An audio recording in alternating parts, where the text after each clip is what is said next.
Yeah, this is a reply to Samuel Tex Geek, and here's the thing. I knew the video was going to come out at some point, given his political beliefs. And I pretty much knew it would be as stupid as half of the other videos that he's made and some of the other comments he's put on my Skype, and got all of his buddies to believe that it's actually true. Because, like DR Road Trip, he has gone completely and batshit insane. And if you've heard his rant against free speech, and anyone who believes in free speech can go to hell, and that's what he basically said, or chances of becoming a big ass internet star and give up that dream. I don't know what he was thinking. I mean, putting simple facts that Angry Video Game Nerd is a part of game trailers, and if anybody ever checks, Game Trailers, which made Angry Video Game Nerd very famous, is owned by Viacom. Yeah, but yeah, that internet star will never become famous. I mean, he's only getting his paychecks from Viacom, right, Sam? Then there's this guy named Jim Sterling. He basically started out on YouTube. Well, he closed down his YouTube channel. Yeah, Jim Sterling closed down. I mean, the guy from Britain. He's now making blogs for The Escapist and as well as Destructoid. He never really got all that famous. Even though a lot of his videos are back on YouTube being played by both The Escapist and Destructoid. But yeah, and of course, there's not that one person that mainly your video was replying to, Lucaria, who, by the way, does comic book reviews and hasn't really shown full movies or talked about the whole fair use, even though fair use doesn't apply to comics. They never did. In fact, ever since the whole comic book outing, there was a huge infamous against the government going against these large comic book companies. So when all these copyright laws were being placed, none of them really counted against certain areas of comic books. And by the way, your thing about fair use was completely off. And I mean completely the fuck off. It's true that you really can't show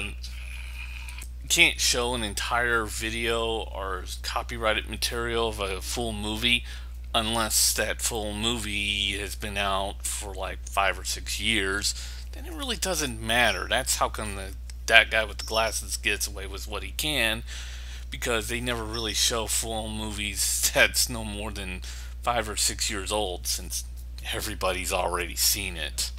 And most movie companies aren't worried about the endings of those movies being spoiled because, well, everybody's already seen them. I mean, how many people have not seen Ghostbusters? Now, the thing about fair use is, by the way, it protects against certain things. Parodies, news, and education. And this is where, the whole fair Sam didn't understand. The news, basically, that helps if something massively breaks in the news, like something happened to Robert Downey Jr., they got to get those clips of the movie, the new Iron Man 3, and say, well, something big happened to him. And they don't have to ask the studios permissions for those, even though some studios say, well, we got to go out and get these permissions. Actually, no, they don't. If it's for a news broadcast to inform people of certain things, then they can go ahead and just take it without permission. And basically, they can take clips. The same thing in parody. Now, in parody, it's mainly humor. And the reason why they did this was because of certain, humor-based things, and it helps in a lot of people's careers, mainly actors and other people who make these little parodies themselves. Shows like Saturday Night Live, The Daily Show.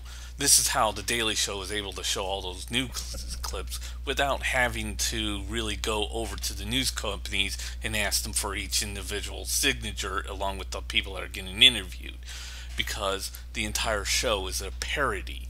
and the parody is basically there for humor, and so they can show all these clips for humor purposes. And as for education, it basically means that, well, you're using this to educate people. So, there you go. You can take this and show this to your children for educational purposes. Now, it unfortunately doesn't mean that they can go up and get a movie of like the Avengers and then say, hey, this is for educational purposes, and then show it. No. Yeah, no, they would be in violation of the copyright right there and would be stamped as complete idiots. But the main reason why Hollywood won't go against the whole parody thing is that they're making tons of money. Like the whole Scary Movie franchises, all the parody movies, like Lethal Weapon, like Naked Gun and all that other shit. Even though they haven't been as profitable as they used to be, or as good. And of course, we've seen what happens when certain major companies, Viacom, tried to sue the living shit out of YouTube. They succeeded. It's just that when they got the video files, there was too many. And unfortunately, let's just say, there was going to be too many lawsuits that it would cost Viacom pretty much half of its own fortune to basically go after all those YouTubers that were breaking their copyright laws. And thus, even though Viacom won the case, they backed off.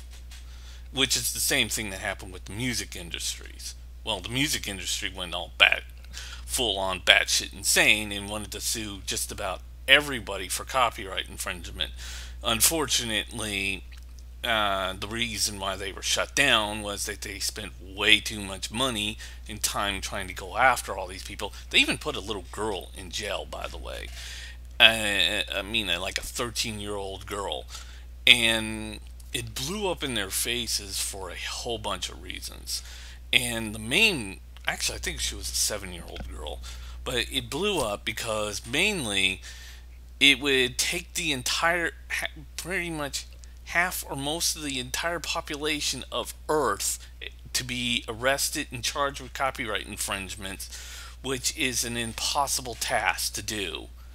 And arresting pretty much the half of the population of the planet Earth is just not feasible at all. But the record companies thought they can do it, and they were pretty much out of money by the time they were done arresting just only one portion of that so-called group. They completely failed.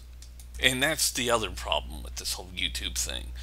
And some of what Sam said is utter bullshit, because this is basically population versus the corporations, and unfortunately the population wins.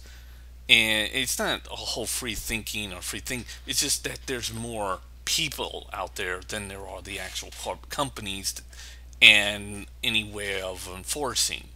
It's an unfeasible.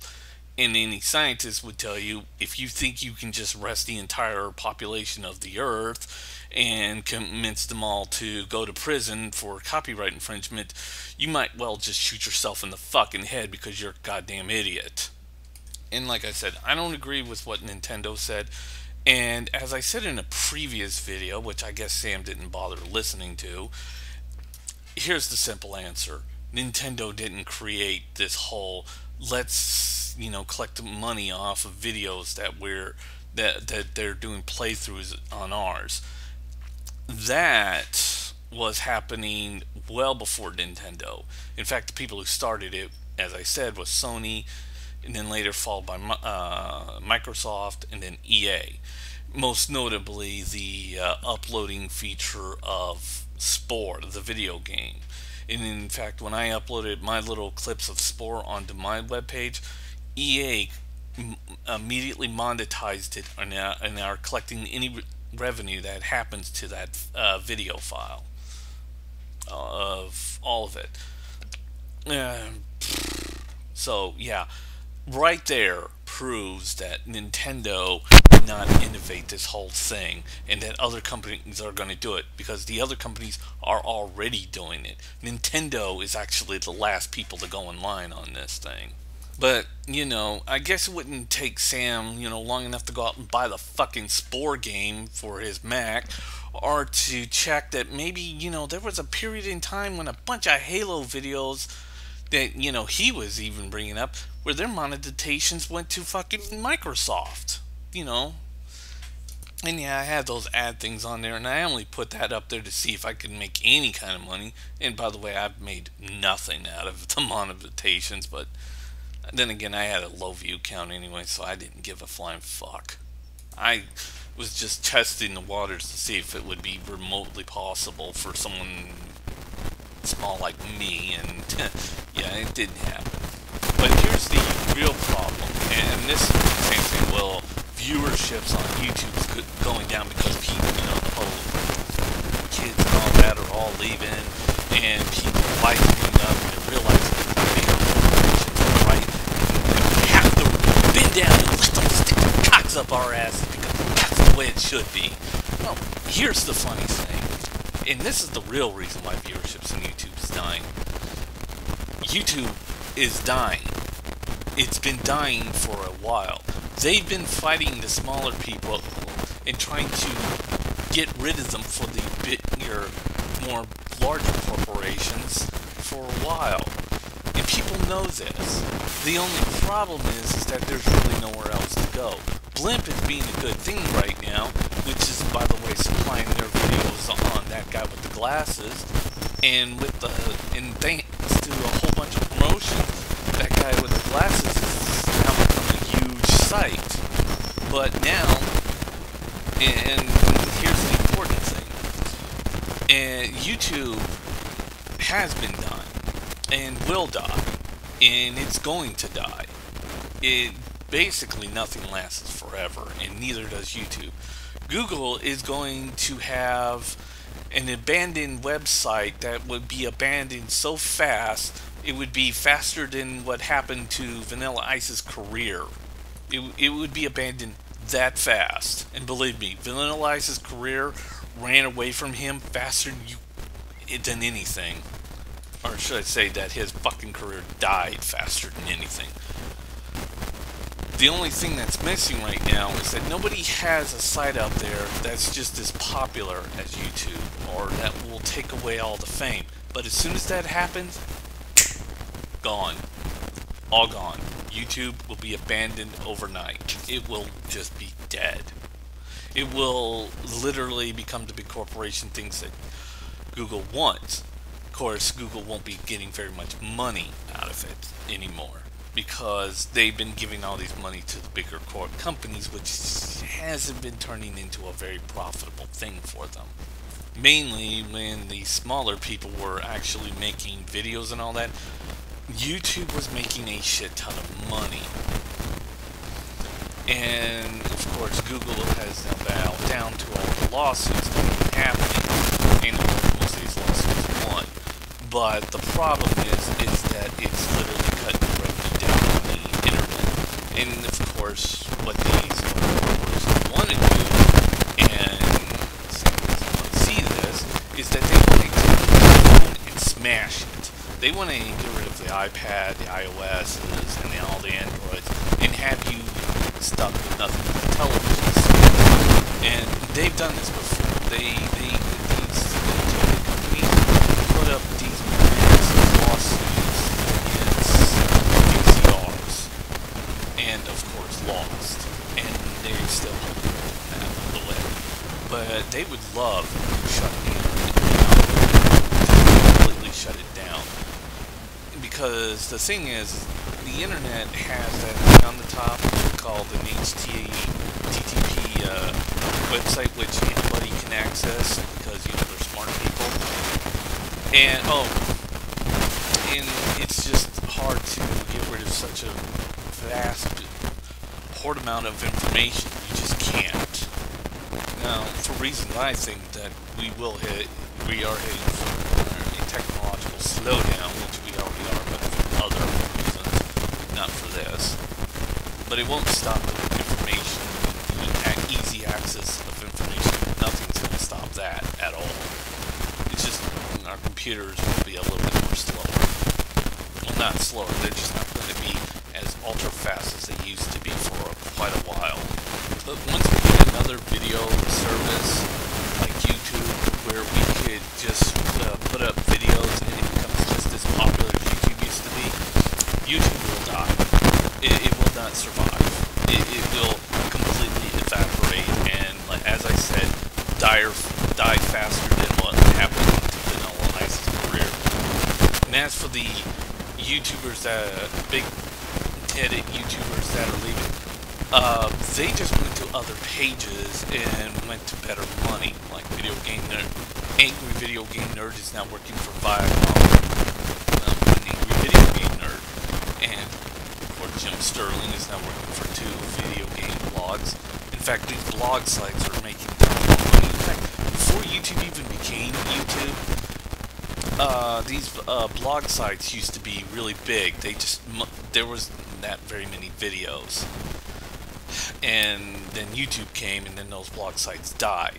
But the problem is those blog sites are now getting a reemergence, and it's pretty much a sign that YouTube is dying. Yeah, and to add salt to the injury, HTML5 is already the standard of the internet. It became the standard at the beginning of 2013, Sam. Just to let you know, it already is the standard. In fact, YouTube is nothing but an HTML5 site. They've gotten Flash is completely gone off of YouTube. There's no more Flash. It's all HTML5 now. In fact, everything is, and all those ads are all now HTML5 as well. Oh, and I almost forgot, way before Disney bought out Marvel Comics, Disney, Marvel, and Warner Brothers, who owns DC Comics, but all three went after all these artists who were posting pictures of all their franchise characters, and the suit nearly destroyed them. Basically nearly set their sales to plummet. And this was before Pixar made made movies for Disney, and it was really, really bad. Some of them were mostly pornographic pictures of said such characters, but it ended up being a backlash because most of those artists are now famous comic book artists, by the way. One of them being the late Michael Turner, not Ted, but Michael Turner, yeah. He didn't do pornographic pictures, he did normal pictures, but yeah, and he ended up getting like $1 million checks from both Marvel and DC/Warner Brothers. But it exploded, it backfired, because they were basically suing their own potential artists for their comic book lines, and it didn't work at all. Marvel, Disney, and Warner Brothers/DC all ended up looking like complete idiots and lost a shit ton of money in comic book and entertainment and merchandising sales that they finally ended up backing off. This is what happened to Viacom, and it's the reason why the guys who regulated the music industry had completely collapsed. That's it.